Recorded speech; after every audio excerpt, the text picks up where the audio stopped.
Good evening. Can you hear me? Yes. Yep. Good evening. My name's Judy Wajcman. I'm a professor of sociology here at the LSE, and it's my great honour to be able to introduce Lord Giddens this evening. As I'm sure you all know, Lord Giddens was director of the London School of Economics for some years, and he's also one of the most famous sociologists in the whole world.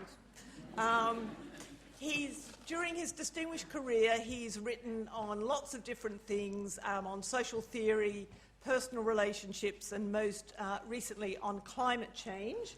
And in all of these areas, actually, all I'm going to say is in all of these areas, he's influenced a generation of sociologists. And really, although it always surprises me when I say this, the sort of his writings and discussions really are still very formative of the kind of debates we're having now.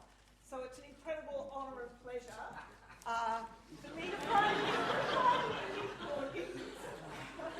And he's got a terrible cold, actually, so it's particularly wonderful he's turned up. I know, that was the other thing I had to say. I mean, Tony would actually prefer if you could write down the questions for him. So while he's speaking, perhaps if questions occur to you and if you could write them on a little scrap of paper, we'll collect them at the end and then we'll see how many we can sort of deal with. Is that all right? So we can do that at the end. Okay?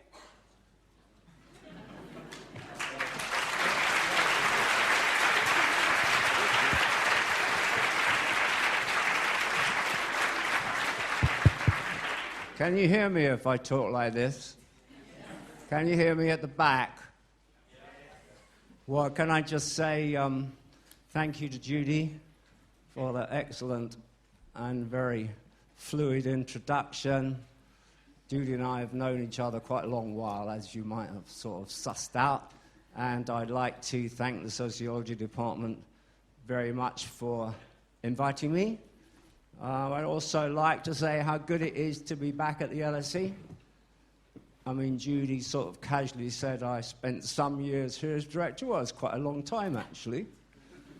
And I have to say I loved every single day of it. Well, almost every single day of it. And if you, sitting here, have as good a time at the LSE as I did, you'll be doing very well for yourselves. Can I also say that the LSE is a fantastic opportunity for, as it were, global networking, because of the diversity of students who work here. It's just an amazing thing not just to be at the LSE, but to take away with you for the rest of your lives. You'll have a network across the world, as it were, forever. Can I just make a kind of apology? I said it's lovely to be here, but I've risen from my sick bed to come here, and I can't see because my eyes are running. I can't smell because my nose is blocked up, and I can't hear because my ears are blocked up, and I can't speak because I've lost my voice. So I hope you'll bear all these things in mind as I go along, and forgive me if I lose my voice halfway through. Judy said she would finish off the lecture for me kindly if I got stuck.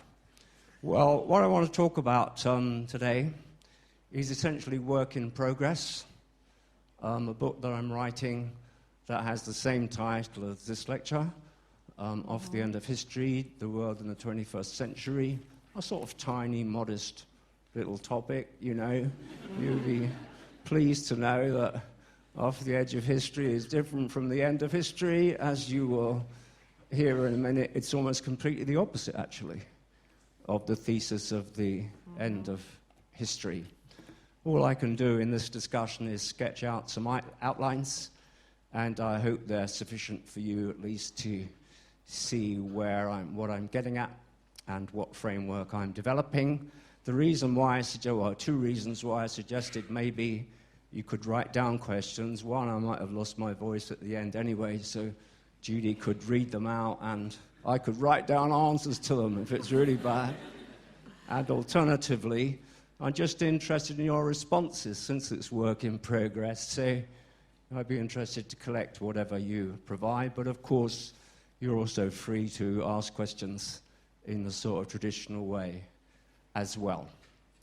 Well, my starting point is, as it were, a long way away from the social sciences in the subject of geology. I've been working for the last 6 or 7 years on the topic of climate change. As a result of that, for the first time in my life, really, I got to know a lot of scientists, and I've tracked work in a variety of disciplines since that time. Well, in geology, an interesting transformation is occurring about how geologists think of the world in which we live. Traditionally, the geological age in which we live is called the Holocene Age, Holocene.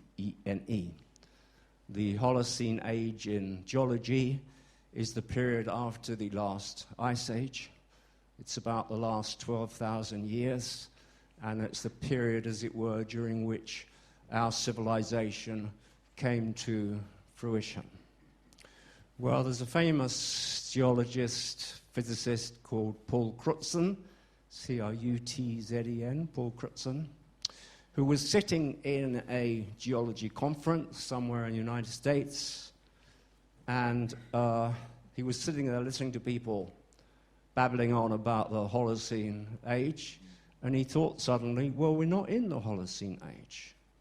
He thought to himself, we're in the Anthropocene Age. The Anthropocene Age is an age in which human activity has so influenced the physical world around us, the world of nature, so influenced and so deeply influenced the world in which we live, the external world, the world of nature as it used to be called, that nature is no longer nature. So he invented this term, the Anthropocene, which is anthropo, age of human beings, if you like, and then C-E-N-E, the Anthropocene Age.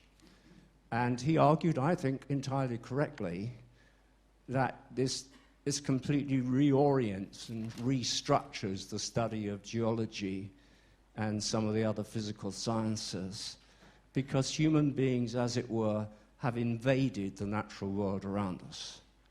A great deal of what used to be natural is natural no longer, and a lot of the ecosystems, which quite rightly we worry about, are no longer external to human activity. They're ecosystems operating within the context of the gigantic impact which you've made in the world around us. So if you like, you can say that human beings are invading nature in a way which has absolutely no precedent in previous history. Human beings have always tried to humanize nature. Human beings have always intervened into nature. Some of the biggest deserts in the world were caused by human beings who simply used up the minerals and so forth in the earth. But there's been nothing like the impact of modern industrial civilization, which is, after all, only about 150, 180 years old, in which we've invaded nature to a degree which has absolutely no precedent before, I think. One of the best ways to understand this is, in fact, in terms of what we're doing to the climate. To me, it's absolutely awesome that we as human beings are altering the world's climate, almost certainly creating massive dangers for us in the future, and doing so in a way which is irretrievable, because once the greenhouse gases which are causing global warming are in the atmosphere, there's no way of getting them out again. It's a very good example of what it means to live in the Anthropocene epoch, or what in the social sciences I prefer to call the anthropogenic age. We're the first inhabitants, as it were, of the anthropogenic age, when human life has extended so extensively into the rest of the universe. Incidentally, there's very interesting research now being carried out which suggests even some natural catastrophes which we used to think were completely independent of climate change might be influenced obliquely by what we're doing to the climate These include tsunamis and also possibly some aspects of volcanic activity, although that is still somewhat controversial. But nature is no longer nature. We're living in a new age. That age I want to call living off the edge of history because of the difference between our civilization as it becomes globalized, industrial civilization, and all the other civilizations that went before. The previous sort of development of human history looks a bit like this. You know, it goes kind of up and down, and there's certainly progress across the ups and downs. But when you get to about 1850, 1860, it suddenly goes like that. The actual map of world temperatures goes like that. A complete different from previous ages. What I mean by being off the edge of history is that we inhabit a world which, of course, it has continuities with prior history. I'm not trying to deny that at all, but which is so different in some ways that we can't really learn much from previous history in trying to understand and relate to it. You've only got to think of numerous phenomena around you to see this is true. Climate change is one of them, but so also is something I was talking to Judy about just before we came into the lecture, the impact of new forms of biological threats in the world today. There are new forms of potential epidemic, far more serious and dangerous than others that ever existed before because the diseases are new. We've caused these diseases by changing the environment in such a way that the disease organisms have skipped from animals to human beings, and we also might be causing them through the scientific innovations and supposed advances which we're carrying out. You might have seen what we were talking about was that I think it was yesterday or the day before, the first case of SARS actually passed on in this country happened, or the person died from it. I think it was yesterday. SARS is a lethal disease, and obviously we hope we can contain it. But what I mean by being off the edge of history, therefore, is that we're kind of on our own in the 21st century because there are so many threats and also alternative ways of life, as I'll say later on, which are not just extensions of previous history, no matter how important previous history is. Obviously, religion is still here. Christianity is 2,000 years old, still very influential in the world with those kinds of things. But when you come to deal with issues like what is the internet doing to the world, what does the internet mean? Is the internet some kind of gigantic mind which we've created, whose dynamics we don't understand? Why is it that people go along the road talking on their mobile phones all the time? I was in this bloody supermarket yesterday, and this person was in front of me, and I won't say as a he or she, you know, they had their phone propped up like that while they were making their order. And it took about 5 minutes to make this order because they were blooming well talking on their phone all the time. Well, what have people got to say all the time that they're on their phones? Why do people hold their phones in their hand? Well, you have to ask yourself, I suggest as a serious sociological question, are you using the mobile phone or is the mobile phone using you? Because when you use your mobile phone, you're part of an unbelievable global system of direct interaction across the other side of the world. Again, there's no parallel with that, really. In most civilizations, you didn't have electronic communication at all. The electronic age only dates from about 1860, when the first Morse code message was sent. To live in a globally connected electronic civilization is just different in many ways from the past. So that's what I mean by moving off the edge of history, that there are so many issues that we'll have to deal with, and plenty of them are big risk-type issues, for which, although there are antecedents in previous history, in many respects we have to deal with them as though, well, we are meeting them for the first time. I'd just like to say a bit about that, because when you're dealing with risks that you've never faced before, you can't measure them. you don't know the consequences until it's too late. That's why there's so much controversy around climate change and global warming, for example, or let's say the threat of nuclear war, nuclear proliferation, because we'll only know for sure when it's too late. Very hard to handle risks like that, for which we haven't had previous historical experience. That is one aspect of the world in which we're living. I think to be moving off the edge of previous history, while still, of course, sustaining many continuities with it at the same time. But that is not all. That is not all, because just as we're invading nature, equally important, we're invading human nature in a way which also has absolutely no precedent, I think, in the past. I don't know if anyone here has come across the literature on singularity. How many people have heard of singularity here? Well, a few, that's good to know. Do you want to give the rest of this? Oh, okay.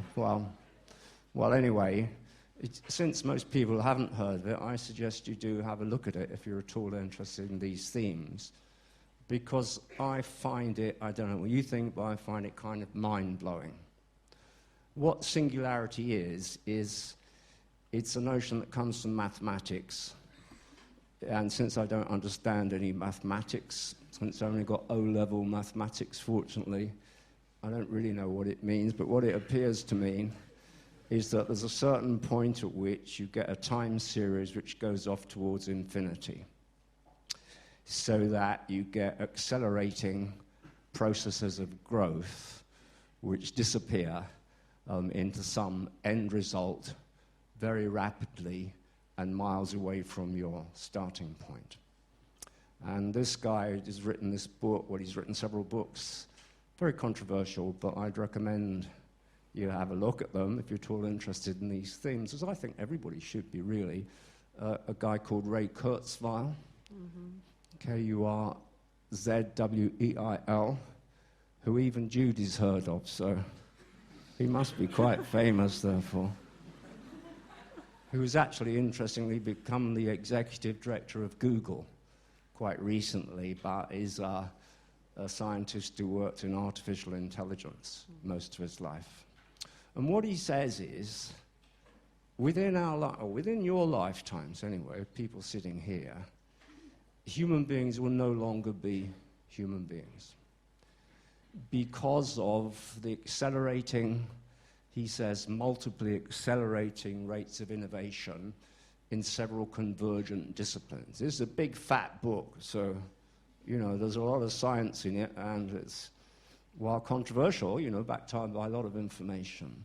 One being nanotechnology, the other being artificial intelligence, and the third one being biotechnology.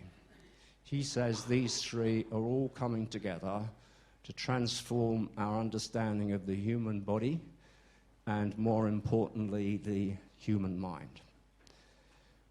And he says that there is, as I just mentioned, a law of accelerating returns happening, that in these areas, knowledge is not just progressive, at the moment it's geometric.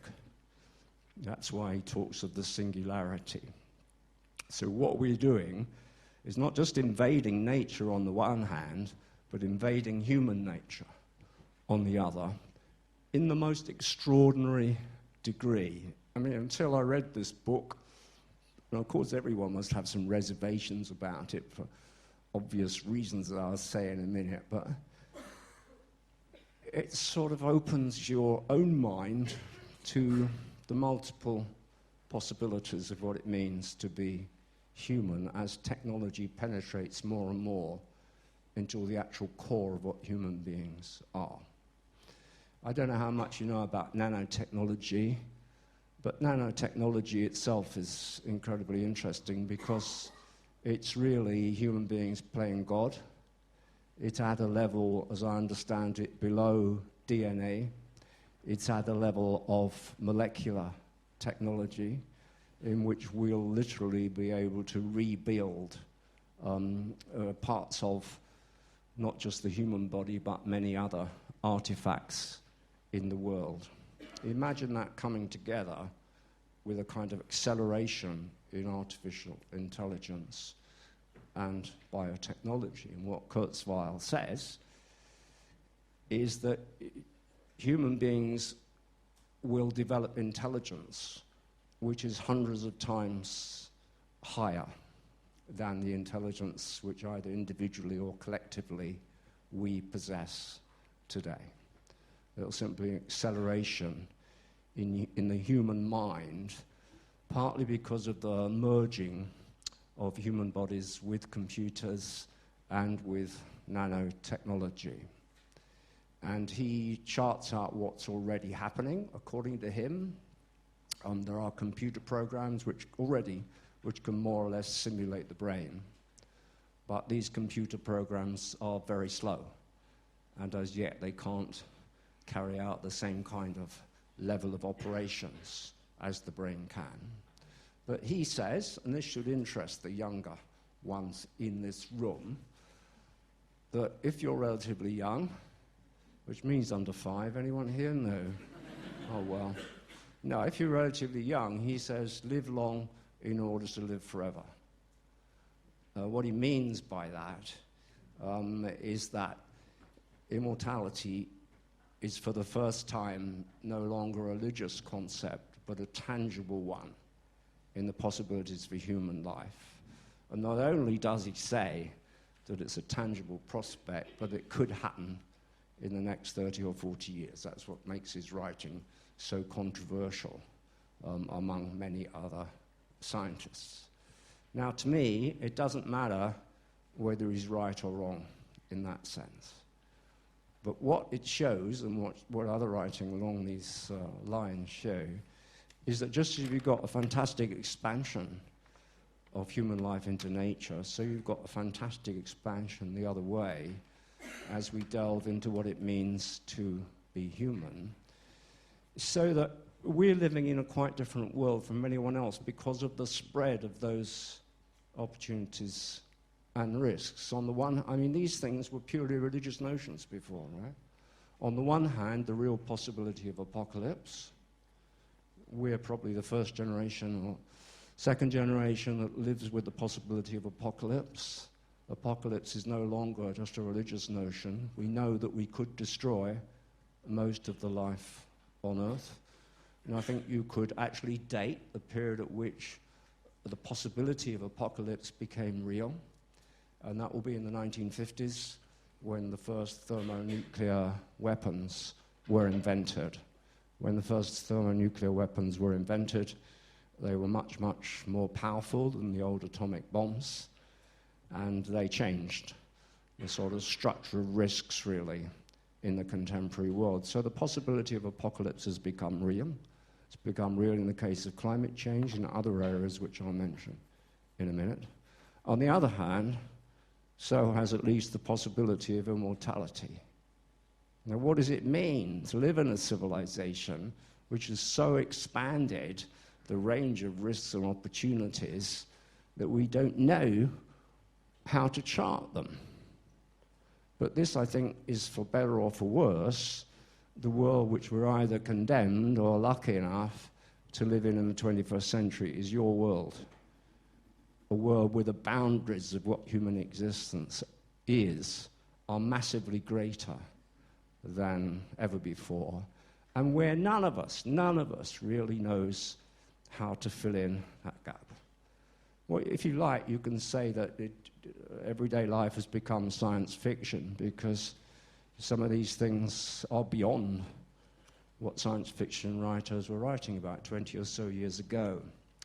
In case you doubt, whether any of this is meaningful, I just picked up this thing in The Guardian yesterday, actually, while I was in my sick bed looking for something to do, which says bionic implant could give the paralyzed movement back through thought control. And it's from the American Association for the Advancement of Science. I'll just read a few bits of it. Miguel Nicolelis, a neurobiologist at Duke University in North Carolina, is a pioneer in the development of brain implants that can be used to control computers or prosthetic arms by thought alone. By thought alone. His aim is to develop ways to help paralyzed people regain mobility and ultimately to build what he calls an exoskeleton that can move a paralyzed person's arms and legs in response to their thoughts. His results were presented as part of a series of sessions on advances in brain-machine interfaces, at which other scientists presented a bionic hand, which would connect directly to the nerves in a person's arm and provide sensory feedback of what they were holding. An advanced sort of version of this happened last year when a 58-year-old woman who'd become paralyzed after a stroke demonstrated that she could use a robotic arm to bring a cup of coffee to her mouth and take a sip just by thinking about it. Just read you one last bit.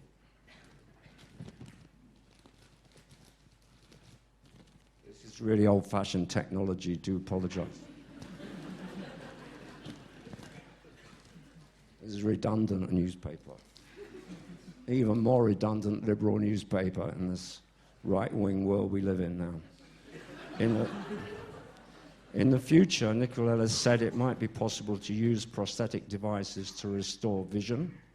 For example, if a person's visual cortex had been damaged, by training different parts of the brain to process the information. Or, this is the interesting bit, or you could even augment normal brain function using the principles we're describing here in a non-invasive way to deliver the information. We could learn to detect other sorts of signals that we don't normally see or experience. The perceptual range could increase. In other words, we could extend the universe in terms of what we can perceive in a sensory way at the moment. These things are real. These things are happening.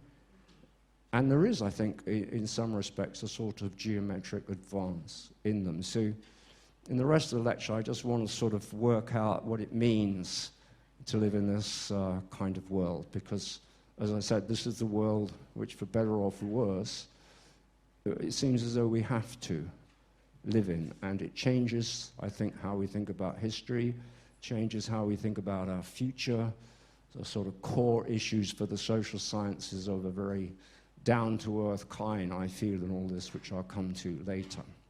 Well, in the literature of the social sciences, not surprisingly, you can find a big division about what our future is going to be like. And this is division between people who I call the Doomsday Thinkers, on the one hand, the Doomsday Thinkers, and on the other, the optimists. And they have very different views about what our future will be. And you find very reputable people, including many scientists, on both sides of this debate.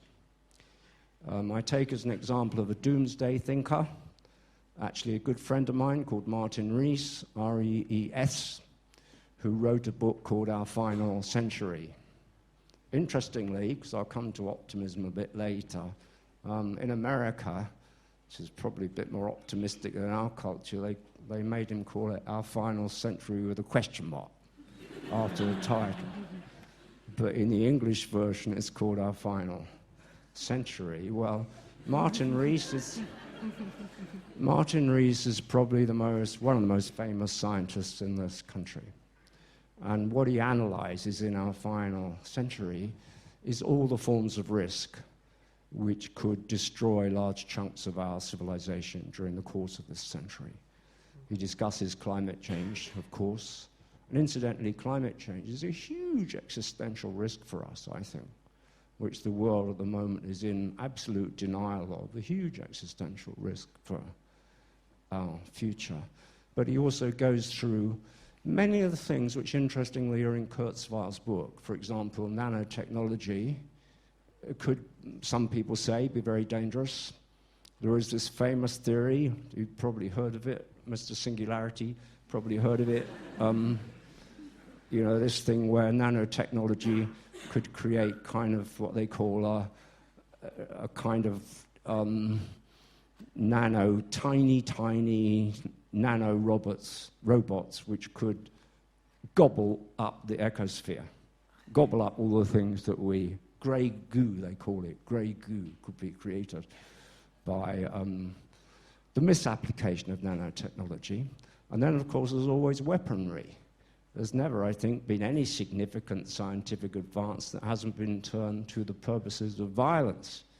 We've got drones circulating above the world as we speak, a different kind of warfare from the past. Who knows what nanotechnology could bring? Interestingly, that might interest you anyway, Martin made this bet with a fellow physicist. Well, it's not something to joke about, really, but he bet $1,000, which doesn't seem to me very much, but he bet $1,000 that by 2020, a city would experience a destructive onslaught that would cost at least 1 million lives because of some terrorist act or act of war. Or 2020 is not very far off, and $1,000 always seemed to me sort of hopelessly inadequate compared to disaster like that, really. Is he really going to connect his money if some city is devastated? But obviously the threat is there. See, he explores the ways in which this could become our final century. And for you, all of us, we have to live with this because it could be.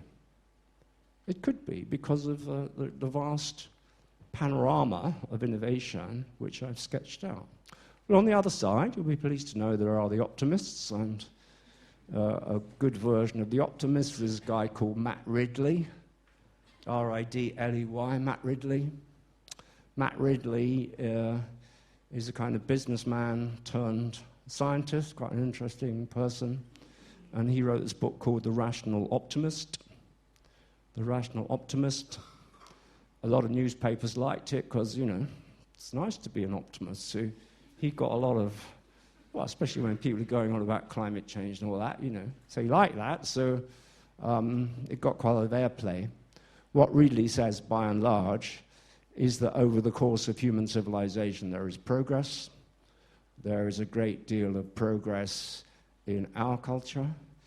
21st century culture. People live longer than ever before. Even if there's a population problem, there are far more people in the world than ever before. We're making medical advances all the time, like in that article I just quoted to you. So that there is progress, and human beings are making progress across the course of human history, is his thesis. Well, how do you sort this out? Because this is quite a big division. I mean, the Doomsday Thinkers quite rightly point out that most previous civilizations have ended in disaster. Most previous civilizations have subverted themselves. We're the first global civilization ever. We have the chance of subverting ourselves, where the results, of course, could be catastrophic. How do you decide? Well, my view is actually that you can't. So I want to propose a different way of looking at things, which is kind of the thesis that I'm working out and trying to see how it applies when you set it in concrete circumstances. What I want to argue is that we live in what I want to call a high-opportunity, high-risk society. A high-opportunity, high-risk society, where because of the panorama I sketched out before, the level of opportunity is much greater and the level of risk is much greater too, but where we have to recognize that risk and opportunity always intertwine. They always intertwine. You've heard it said that every risk is an opportunity. This is the case. It's also true that every opportunity involves risk-taking. So it's probably a mistake just to counterpose these two schools of thought. And as it were, we have to study the tangle of opportunities and risks which confront us, because the opportunities are very pronounced, as you can see again from the article I just quoted to you, which is the outer edge, really, of what medicine is doing in terms of producing cures for illnesses or transforming our knowledge and our ability to improve human life. So I think if we call our society, not as Ulrich Beck did, just a risk society, but a high opportunity, high risk society, it captures a good deal of what the 21st century will be like for us, and we have to pioneer a way, as it were, between these two things and examine their interpenetration. Thinking like this has led me to change some of my views anyway, because I used to think I still think that sustainability, environmental sustainability, is a key issue for us. But I've come to see sustainability as a much more difficult notion than I naively did before. I used to think, I suppose like many Greens think, that sustainability means living within clear limits. Well, of course it does. The point is we don't know where those limits are because we can't predict in advance the dramatic technological advances that can happen. And that is what it's like to live in a high opportunity, high risk world. Of course, we have to, I think, respect limits, but we also have to sometimes turn conventional wisdom around. Let's say, 9 billion people living in the world. That's clearly off the edge of history because even in 1850, you had just under 1 billion people. There'd never been 9 billion people in the world. But just as a thought experiment, what happens if you treat 9 billion people in the world as an opportunity rather than a risk? What happens? Well, it's quite interesting, at least as a sort of thought experiment, to think that way, I think, because it would lead you, I think, to place a lot more emphasis upon innovation in food production, changes in the way in which we organize our relationship to agriculture and other forms of farming, and would lead us, I think, to invest in blue skies technology to try to cope with these issues, as well as, of course, involving ourselves in social reform, too. Well, I just have just a few other points to make about this to try and help sort it out when you look at this division between these schools of thought. First of all, I think if you look at the Doomsday Thinkers, compare them with the optimists, one conclusion one must draw, conclusion number one, as it were, is that one must never avoid risk. That is, you have to take risk seriously. We live in a world subject to extreme system risk. Again, quite different from the past. The financial crisis is an example of extreme system risk. What we mustn't do is live in denial of risk. I don't know how many people here are smokers, but if you smoke, it's fine, but it's better to recognize that if you smoke, you've got about a 50% chance of dying from some lethal disease caused by that smoking. No reason why you shouldn't do it, because people ride motorcycles and so forth. But what you shouldn't do is say, oh, well, I can always give up next week. Or my granddad smoked 90 cigarettes a day and look, it didn't do him any harm. We shouldn't use these rationalizations. So we have to accept that we live in a world of high system risk and see how to deal with it, not as we're doing with climate change at the moment, I think, just live in denial of that risk. We are, in effect, living in denial, I think, of the risk posed by climate change. How much longer have I got? About 10 minutes, is all right? 15, yeah, 15. Well, I don't want to bubble on for too long, really. Anyway, I think it's absolutely crucial that we're not in denial of risk in our personal lives or in our global future, but we always look at the twisted tangle of risks and opportunities. You might remember this interesting thing about, do you remember the Mayan apocalypse? On December 21st, the world was supposed to come to an end. Quite an interesting example of apocalypse. Quite a lot of sort of, apocalypse jokes there were around. If I can remember them, one's quite subtle. Everyone's talking about apocalypse as though there's no tomorrow. Do you get it? No. Don't worry. You can always do things today. Don't worry about tomorrow. Oh, my God. And then there's a resurfing of Mayan apocalypse jokes around the meteorite in Russia, you know. The meteorite in Russia, the meteorite which made all these buildings shudder and people suffer. I had a note on it from the Mayans saying, "Told you so." And then there's this other meteorite, a massive one that just missed the Earth, you know, by 17,000 miles, which apparently is nothing in cosmic terms. That also had a note from the Mayans saying, "This is only the beginning." Anyway,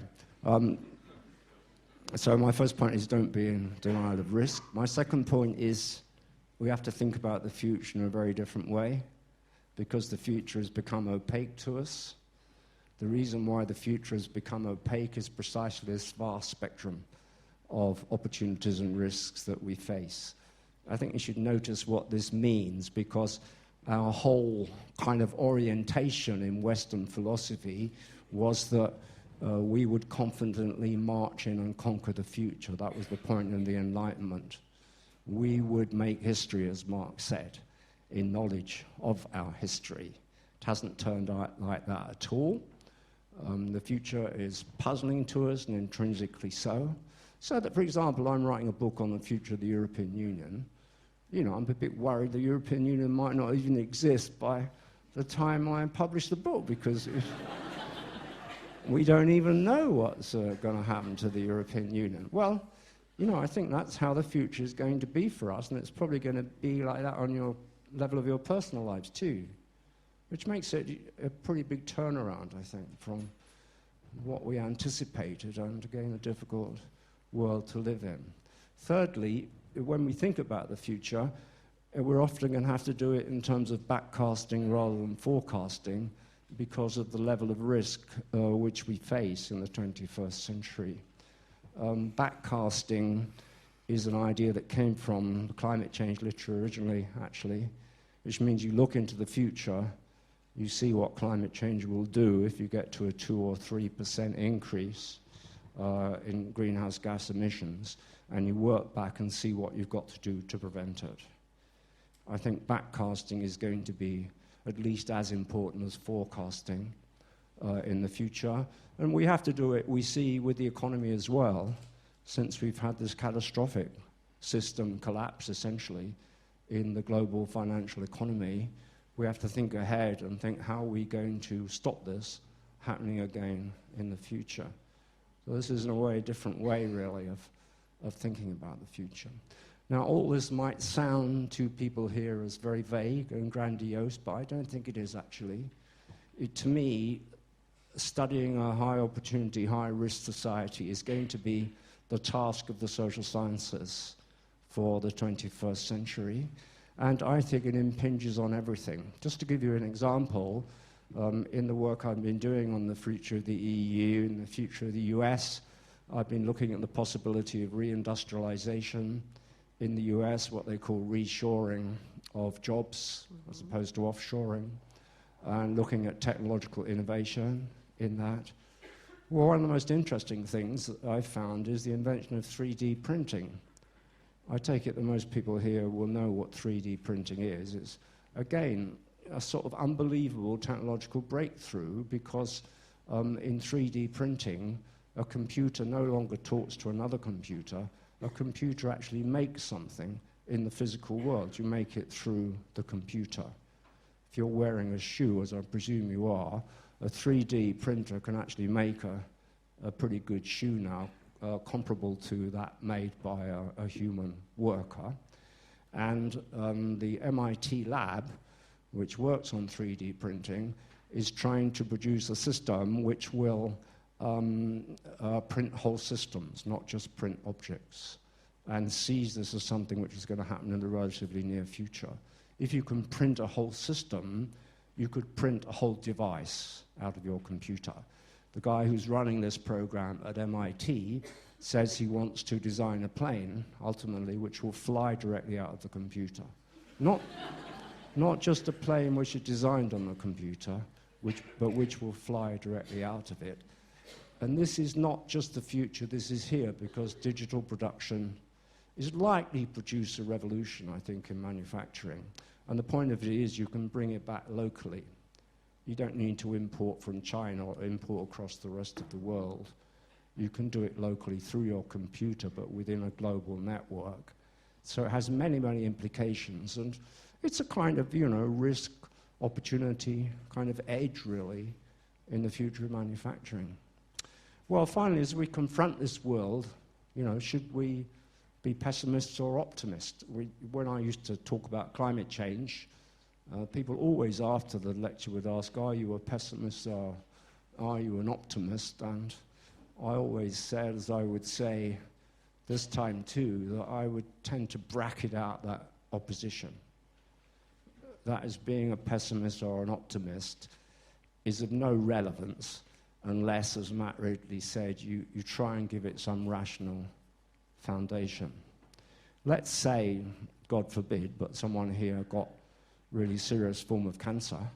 That person might say, well, I'm an optimist. I'm going to go for simple changes in my diet, and I think this will make me healthy again. Well, to me, that would not be a rational form of optimism. So optimism and pessimism have to be rationally justified in relation to the twists and turns of opportunity and risk that I've just described. And, lots of jokes about optimists and pessimists, too. It's said that a pessimist is someone who's lived in too intimate relationship with an optimist. Well, you see the perversity of life, you turn that round, that saying, and it's just as true as is the other way around. Thank you very much for your attention. No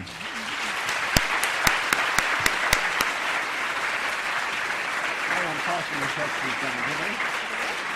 No one passing it.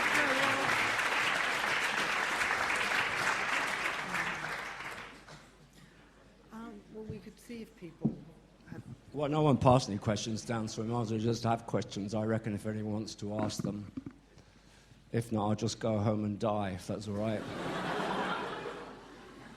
It's not a laugh. You're not supposed to laugh at that.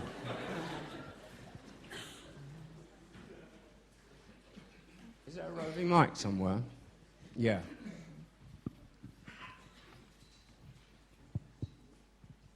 I think there's someone... Well, that's easy. We can all go home. Yeah. I think there's one up there. Oh, there's a few, I think. Thank you. Thank you for the lecture. And so put the mic right in front of your mouth like this one. Okay, yeah. And sing us My Way, if you don't mind. My question is that if to summarize what you already said in the current global affairs, can we finally say that the current and contemporary society just stepped into the postmodernity and not into, we got over the process of the transition from modernity to postmodernity, or we are still in the kind of liquid modernity, what Bauman's saying? Thanks. Well, I don't have any time myself for distinction between modernity and postmodernity. I just think that we're living in an extension of industrial culture, which goes back, as I said, 150, 170 years. There is not a transition to a postmodern society. I always said that, actually. There's something in what Bauman says about liquid modernity, certainly, because it is quite an unsettling world to live in, where you often will get a back-to-the-future kind of reaction. You've explained that the governance structures you've seen are not impressive. Are there any examples at all that give you more hope that there are new ways of collectively addressing these huge risks and opportunities? Any bright spots? Well, I think, if I might say so, it depends which area you look. In the case of climate change, on the whole at the moment, I don't think so. I think in the case of climate change, we're taking a gamble with the possibility of innovation. We're driven back towards geoengineering, which we don't know much about, and which itself is hugely risky. But, there's always a possibility that we could get the carbon out of the atmosphere on the large scale. There's always a possibility that someone could create something through nanotechnology that could absorb carbon. That's what actually Kurzweil says in his book, although I don't think anyone's got close. So I think in the case of climate change, I think we're in a really risky area because we're kind of waiting until there's a huge catastrophe. And by the time there's a huge catastrophe, it's too late, because you can't, unless we make technological breakthrough, you can't get the carbon emissions out of the atmosphere. In other areas like, global economic governance, I think we're struggling, but I do see some hopeful signs there, I think. I mean, surely we can't let the bankers get away with what they've done to us. We can't carry on in a world where the poor are paying the costs of the follies of the rich. Therefore, I think there is significant movement towards trying to regulate sort of wild capitalism more effectively. I'm in favour of an absolute onslaught on the tax havens. I mean, about half the global capital in the world is kept in tax havens at any one time. Well, a lot of that money is ours, and we need it to rebuild the welfare state. So I think just as we should try and bring jobs back, we should try and bring the money back. Now, how you do that on a global level is very difficult because you need global cooperation of the kind that we're saying is very hard to achieve. But I think, all the major countries can now see that the existing order of things is highly problematic, and therefore I would certainly hope for effective action there. As I say, therefore it depends where you look. I think in the case of nuclear weapons, we have to wait and see. I think it's very dangerous. Israel might attack Iran this year. We're all sitting here, by the summer, Israel might attack Iran with God knows what consequences. But if they don't and Iran gets nuclear weapons, also very dangerous for the world, because nuclear proliferation is the only thing, to me, as dangerous as climate change. And I don't know how we'd cope with it if we've got a whole raft of nuclear states across the world. Because it's a similar situation, right? Anyone could say, oh, well, there hasn't been a nuclear war, so it's all fine. But you only got to happen once. It's only got to happen once, and tens of millions, perhaps hundreds of millions of people could die. And this is there. It's not, you can choose to ignore it, but it's there. And I don't really think we've got that risk completely under international control. But to our credit, I think international community has tried very, very hard on that one. And so you can have some chances for optimism, rationally, on that, I think. Could we just have one last question, because I think my voice is on the point of giving out, really. George Jones, former member of the Department of Government. And new student in the zoology department, is that right? Doing a second degree. As the great exponent of the third way, you've, in a way, given us the third way for the future, a little bit of optimism, a little bit of pessimism, mix them all together. But picking the question that was asked to my right, what advice would you give to the Prime Minister, or indeed to Mr. Miliband? One specific piece of practical policy making, because what you've been talking about, they're going to dismiss as airy-fairy waffle.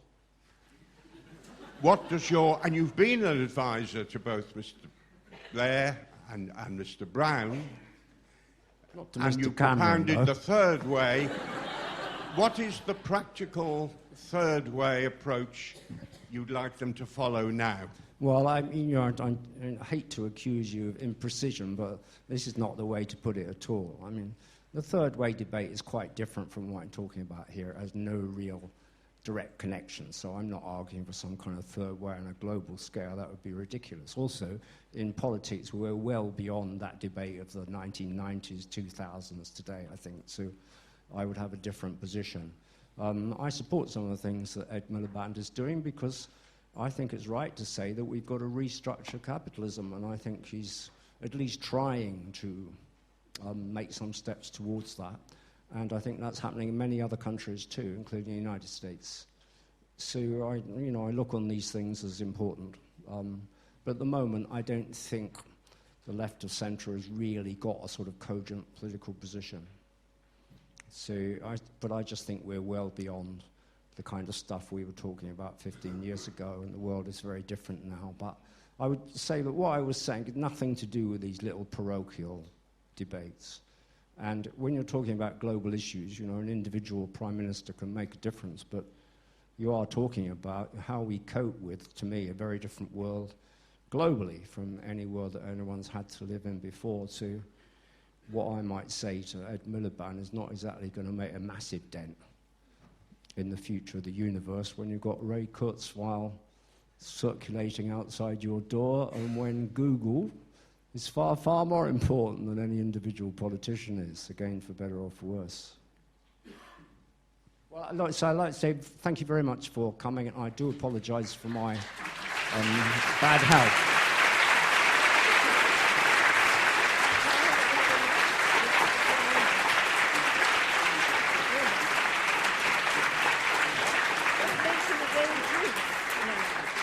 Oh, well, I'm supposed to say that there are drinks and cough sweets provided outside of the auditorium, and I just remind you what I used to say when I was director of the LSE and handling graduation ceremonies.